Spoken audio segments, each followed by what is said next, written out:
Hi friends, तो आज मैं लेके आई हूँ 2017 में रिलीज हुई मूवी। इस मूवी का नाम है गेट आउट और ये मूवी साइकोलॉजिकल थ्रिलर मूवी है और इसका IMDb रेटिंग 7.7 आउट ऑफ 10 है। तो चलिए वीडियो को शुरू करते हैं। मूवी के शुरुआत में हमें एक लड़का आधी रात को सुनसान सड़क पे चलते हुए दिखाई देता है, जो कि कई अनजान आदमी इस लड़के को एक सफेद कार से पीछा करता है और तभी उसे पीछे से वार करके वो लड़के को कार के डिक्की में डालकर वहां से चला जाता है। अब सीन चेंज होकर हमें एक ब्लैक लड़का को दिखाया जाता है और उसका नाम क्रिस है और वो एक फोटोग्राफर है। उसके गर्लफ्रेंड का नाम रोज है। वो दोनों एक दूसरे से बहुत प्यार करते हैं, जो कि रोज वाइट है। रोज क्रिस को अपनी परिवार से मिलने के लिए कह रही होती है, लेकिन क्रिस उसके परिवार वालों से मिलने से थोड़ा हिचकिचाता है और आखिर में क्रिस रोज के घर जाने के लिए मान जाता है। और रास्ते में जब क्रिस सिगरेट पीने की कोशिश करता है तो रोज उसके हाथ से सिगरेट लेके कार से बाहर की तरफ फेंक देती है, क्योंकि ये सेहत के लिए हानिकारक है। इसके बाद क्रिस अपने एक फ्रेंड को कॉल करता है, जो कि एक डिटेक्टिव है, और क्रिस उसे बताता है कि वो रोज के घर वालों से मिलने जा रहा है और उसे घर लौटने में कुछ दिन लग सकते हैं और उसके डॉगी को अच्छे से देखभाल करने के लिए कहता है और वो मान जाता है। तभी उसके गाड़ी से अचानक एक हिरन टकरा जाता है। क्रिस उस हिरन को देखने जाता है तो उसकी मौत हो चुकी होती है। अब वो लोग पुलिस को कॉल करके यहाँ बुला लेते हैं और क्रिस से उसकी लाइसेंस ID मांगते हैं, जिस पर रोज भड़क जाती है, क्योंकि ड्राइव तो वो कर रही थी। अब पुलिस क्रिस से ID इसलिए मांग रहा था क्योंकि वो ब्लैक है, जो क्रिस के लिए रोज की बात थी।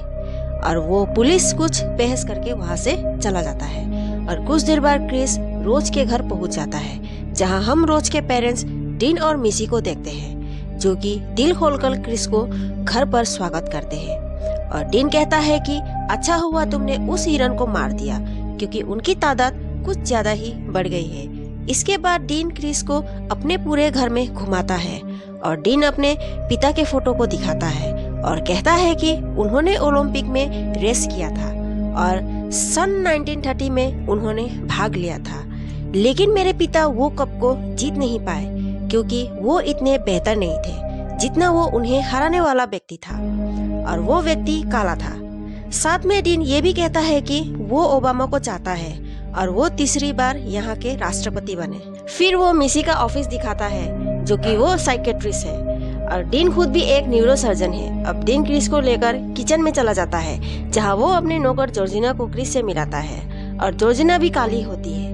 और अब डीन क्रिस को बाहर की तरफ ले जाता है और दूसरे नौकर से मिलाता है, जिसका नाम वॉल्टर है, और वॉल्टर भी ब्लैक है, जो कि क्रिस ये सोचता है कि इन गोरों की परिवार ने जानबूझकर ब्लैक्स को नौकर बनाकर रखा हुआ है। डीन बताता है कि रोज के दादा दादी को देखभाल करने के लिए रखा गया था और उनके चले जाने के बाद ये लोग यहीं पर रहते हैं, क्योंकि ये लोग एक परिवार के हिस्सा जैसे बन गए हैं। लेकिन ये दोनों नौकर क्रिस को बहुत अजीब लगते हैं। फिर उन लोगों को चाय पीते समय क्रिस बताता है कि जब वो छोटा था तो उसके माँ भी एक कार एक्सीडेंट में मारी गई। अब क्रिस के हाथ हिलते देख मिसी समझ जाती है कि उसे सिगरेट पीने की आदत है। मिसी कहती है कि वो चाहे क्रिस की ये आदत हिप्नोटाइज की मदद से हमेशा के लिए छुड़वा सकती है, पर क्रिस कुछ समझदारी से मिसी को मना कर देता है। तभी रोज के भाई जेरेमी भी वहाँ आ जाता है और अब रात हो जाती है। जब रात में सारे एक साथ डिनर कर रहे होते हैं, तभी जेरेमी बहुत अजीब तरह से क्रिस को कुछ सवाल पूछता है और उसके साथ लड़ाई करने के लिए चैलेंज करता है, और वो क्रिस से लड़ाई करने जाता है। और घर के सारे लोग जेरेमी से परेशान होते हैं और जेरेमी सबको चुप रहने के लिए कहता है। अब डिनर के बाद रोज काफी गुस्से में होती है और कहती है कि आज उसकी फैमिली कुछ अजीब तरह से रिएक्ट कर रहे हैं और पहले उसने अपने परिवार को ऐसे कभी नहीं देखा। और रोज क्रिस से माफी मांगती है और क्रिस इस बात को ज्यादा नहीं सोचता, और उस रात क्रिस को नींद नहीं आती और वो घर के बाहर सिगरेट पीने के लिए चला जाता है। तभी वो देखता है कि बहुत तेजी से दौड़ते हुए वॉल्टर उसके तरफ आता है और मुड़कर दूसरी तरफ चला जाता है। दूसरी तरफ क्रिस जॉर्जिना को देखता है और जॉर्जिना भी अपने आप को अब आईने में बहुत अजीब तरह से निहार रही थी। तभी क्रिस ये देखकर सोचता है कि ये सब यहाँ पे क्या हो रहा है। इसके बाद क्रिस घर के अंदर चला जाता है। तभी वो अंदर जाते वक्त मिसी क्रिस को अपने कमरे में बुलाती है और बैठने के लिए बोलती है। मिसी के हाथ पे एक कप और चम्मच थी जिसे वो लगातार घुमाई जा रही थी। अब मिसी क्रिस से उस रात के बारे में पूछती है जिस दिन उसके माँ की मौत हुई थी।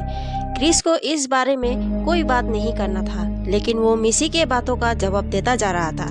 दरअसल क्रिस को कुछ पता नहीं चलता और मिसी इस चम्मच को कप में लगातार घुमाई जा रही होती है और उस कप से क्रिस को हिप्नोटाइज कर लेती है। आखिर में क्रिस हिप्नोटाइज हो जाता है और अचानक से क्रिस को लगता है कि वो एक अंधेरी दुनिया में चला गया है, लेकिन क्रिस मिसी के आवाज को पूरी तरह से सुन सकता है, लेकिन कुछ रिएक्शन नहीं दे पा रहा था।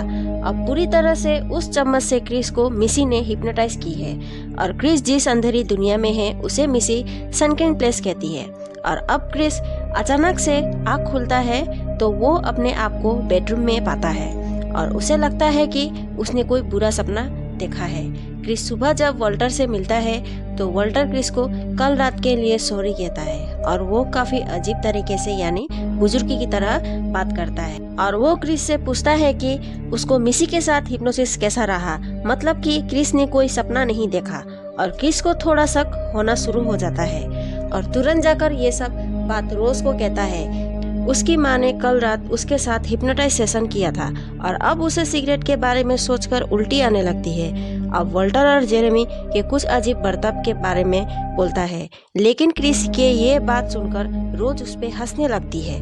और आज दिन ने घर पर एक पार्टी रखा हुआ था जिसमें सारे गोरे अमीर लोग आए हुए थे और वो लोग वॉल्टर के गले मिलते हैं और क्रिस को इन सारे लोग से अजीब फील होती है। ये लोग भी क्रिस से कुछ आड़े टेढ़े सवाल पूछ रहे थे और ज्यादातर लोग उसके बॉडी के बारे में कह रहे थे। अब क्रिस जब फोटो शूट कर रहा होता है तब क्रिस को अपना जैसा एक ब्लैक लड़का दिखाई देता है जो कि क्रिस उससे मिलने जाता है और ये लड़का अपना नाम लोगान किंग बताता है और इसने किसी बूढ़े की तरह कपड़े पहने हुए थे और इसकी बातों से ये नहीं लग रहा था कि ये एक ब्लैक है। हम ये भी देखते हैं कि लोगान की पत्नी एक वाइट थी और वो उम्र में लोगान से 30 साल बड़ी थी और लोगान भी एक बूढ़े आदमी की तरह बात करता है।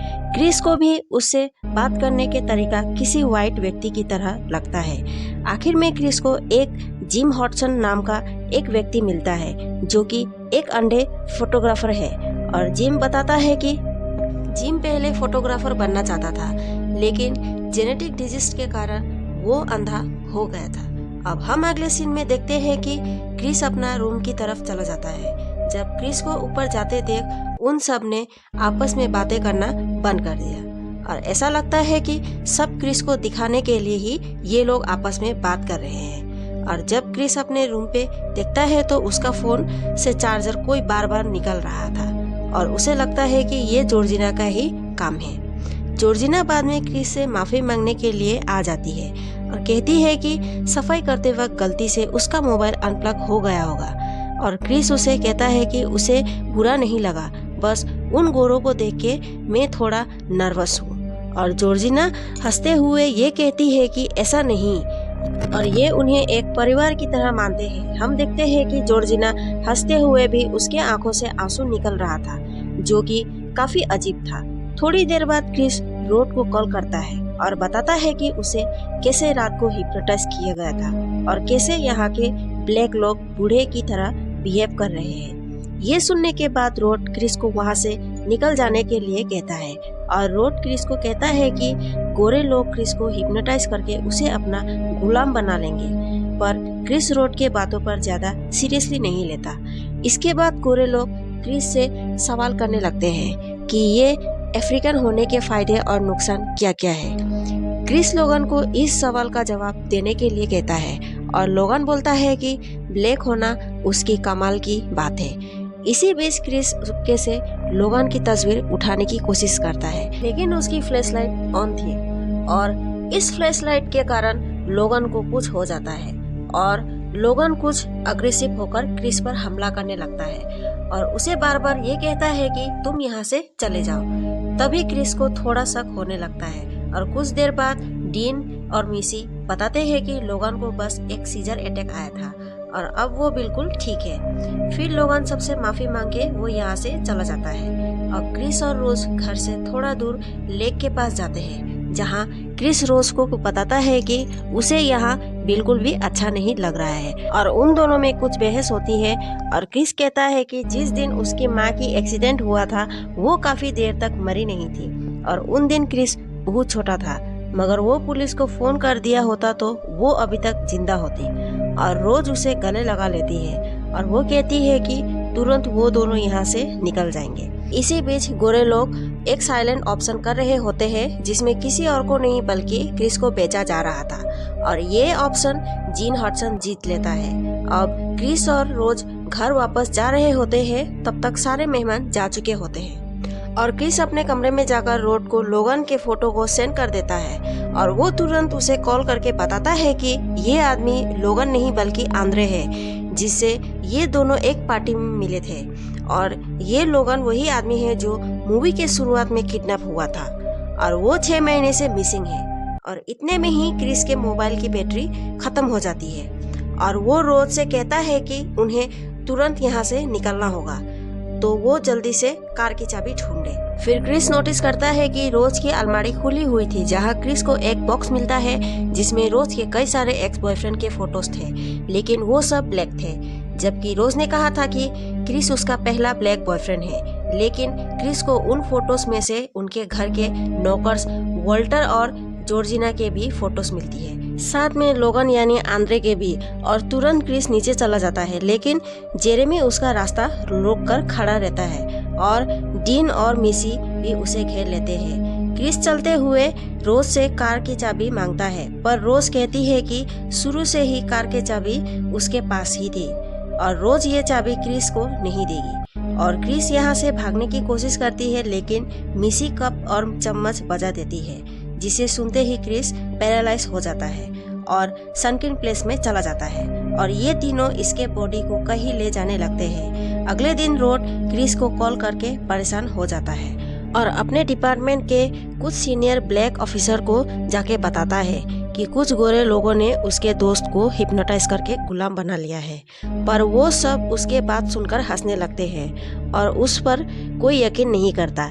इधर क्रिस को बेसमेंट में होश आता है और वो दिखता है कि उसके हाथ पैर एक चेयर पे बांधे गए थे। उसके सामने एक पुराना टीवी था जिसमें रोज के दादा की वीडियो टेप चलने लगता है, जो बताता है कि उसके परिवार ने एक साइंस का अजूबा कर दिया था, जिससे किसी इंसान के ब्रेन को किसी दूसरे इंसान के बॉडी में ट्रांसप्लांट कर सकते हैं और इसे कोआगुला प्रोसीजर बुलाते हैं। इसके बाद वही कप और चम्मच के साउंड आ जाता है, जिससे क्रिस पैरालाइज होकर सनकिन प्लेस में चला जाता है। अगले दिन टीवी पे जीन हडसन दिखाई देता है, वो आदमी जिसमें क्रिस को ऑप्शन में खरीदा था, और वो कहता है कि क्रिस के सारे डाउट्स क्लियर करने आया है ताकि उसका प्रोसीजर अच्छे से हो सके। रोज के परिवार ने ब्रेन ट्रांसप्लांट करने की एक तरीका खोज निकाला था ताकि जब गोरे अमीर लोग बूढ़े हो तो वो अपने ब्रेन किसी दूसरे इंसान के शरीर में डालकर फिर से जवान हो जाए, जिसके लिए सबसे पहले विक्टिम को हिप्नोटाइज करके उसे सनकिन प्लेस में भेज दिया जाता है, जैसे वो अपने बॉडी का पूरा कंट्रोल खो देता है। और फिर डीन उस आदमी के ब्रेन एक विक्टिम के अंदर डाल देता है, जिसे उस आदमी को एक नई बॉडी मिल जाती है जो कि असली इंसान है। वो हमेशा के लिए सनकिन प्लेस में कैद रहेगा। अगर वो इंसान कभी बाहर आने की कोशिश करता है तो मिसी उसे फिर से हिप्नोटाइज करके सनकिन प्लेस में पटक देती है, जो कि लोगन, वॉल्टर, जॉर्जिना बाकी सब से यही किया गया है और इनके अंदर किसी व्हाइट बुड्ढे की ब्रेन डाल दिया गया है। इसलिए ये लोग अजीब तरह से बिहेव कर रहे थे और अब जिन को भी क्रिस की बॉडी मिलने वाली है और ये सब जान के क्रिस को बहुत बुरा लगने लगता है और वो जिन से पूछता है कि वो लोग ब्लैक को ही क्यों चुनते हैं। तो इसका रीजन है कि अफ्रीकन लोगों के जेनेटिक्स बाकियों से काफी अच्छे होते हैं, पर जिन को क्रिस के रंग से कोई फर्क नहीं पड़ता। उसे बस क्रिस की आंखें चाहिए थी। उसके पास वो कप चम्मच फिर से टीवी पर आता है, जिन्हें सुनकर क्रिस पैरालाइज हो जाता है। अब दूसरे कमरे में डीन जिन के ब्रेन का ऑपरेशन शुरू कर देता है और जेरेमी क्रिस को लेने के लिए जाता है। वो उसके हाथ खोलकर जैसे ही दूसरी तरफ मुड़ता है, क्रिस एक बॉल को उठाकर उसके सिर में मारता है और हमें पता चलता है कि जिस सोफे पे क्रिस बैठा हुआ था उसकी रुई से अपने कान को बंद कर लिया था, तो उसे कप और चम्मच की आवाज सुनाई नहीं दी। अब डीन जेरेमी को ढूंढता हुआ बाहर आता है तो क्रिस डीन को हिरन के सींग से मार देता है, जिसे डीन की तुरंत मौत हो जाता है। क्रिस बाहर जाते वक्त मिसी दिखाई पड़ती है, जो कि अपने कप चम्मच लेने दौड़ती है और क्रिस उस कप को तोड़ देता है। मिसी स्क्रूड्राइवर से क्रिस पर हमला कर देती है, लेकिन क्रिस उसी के सर में स्क्रूड्राइवर से मार देता है। अब क्रिस बाहर जाने ही वाला था कि फिर से जेरेमी पीछे से आकर हमला करने लगता है और हेडलॉक करके उसे बेहोश करने की कोशिश करता है, पर क्रिस लातों से हेड पर बहुत बार मारता है, जिससे जेरेमी की भी मौत हो जाता है। रोज ऊपर अपने कमरे में बैठकर गाना सुन रही थी और इंटरनेट पर अपने अगले शिकार की तलाश कर रही थी। बाहर क्रिस जेरेमी के कार में बैठकर बाहर निकलने लगता है, पर जॉर्जिना उसके कार से टकरा जाती है। अब क्रिस जॉर्जिना पे दया करके वो कार में बिठाकर भागने लगता है। इसी दौरान हमें यह पता चलता है कि जॉर्जिना और वॉल्टर इन दोनों के अंदर और कोई नहीं बल्कि रोज के दादा दादी है। इसके बाद दादी को जैसे ही होश आ जाता है और वो क्रिस पर चिल्लाकर बोलती है कि तुमने मेरे सारे परिवार को मार दिया, और इसी झपट में कार कहीं पर टकरा जाता है, जिस पर क्रिस को कुछ नहीं होता, लेकिन जॉर्जिना यानी दादी दोनों की मौत हो जाती है। तब तक रोज भी अपने राइफल लेके यहाँ पर आ चुकी थी और उसका दादा यानी वॉल्टर भागकर क्रिस को पकड़ लेता है और उसने क्रिस का गला दबाकर मार ही दिया था। तभी क्रिस दादा के आंखों में फ्लैश लाइट जला देता है। फ्लैश लाइट जलने के कारण दादा होश में आ जाता है, जो असली वॉल्टर था, और वो सनकन प्लेस में बाहर आ जाता है और रोज से उसका राइफल मांगता है और उसके पेट में गोली मार देता है। इसके बाद वो अपने आप को भी गोली मार देता है, पर रोज अभी भी जिंदा थी और वो गन उठाने की कोशिश कर रही थी, लेकिन क्रिस उसका गला दबाकर उसे मारने लगता है। पर तभी यहाँ एक पुलिस आ जाता है और वो पुलिस और कोई नहीं बल्कि उसका दोस्त रोड था और उसे वो यहाँ से ले जाता है और रोज सड़क पर पड़ी पड़ी ही वो अपना दम तोड़ देती है। और ये मूवी यहीं पर ख़त्म हो जाती है। अगर आपको ये वीडियो अच्छी लगी तो लाइक करें, मुझे सपोर्ट करने के लिए चैनल को सब्सक्राइब करें और ये एक्सप्लेनेशन आपको कैसा लगा कमेंट करके मुझे ज़रूर बताएं। बाय।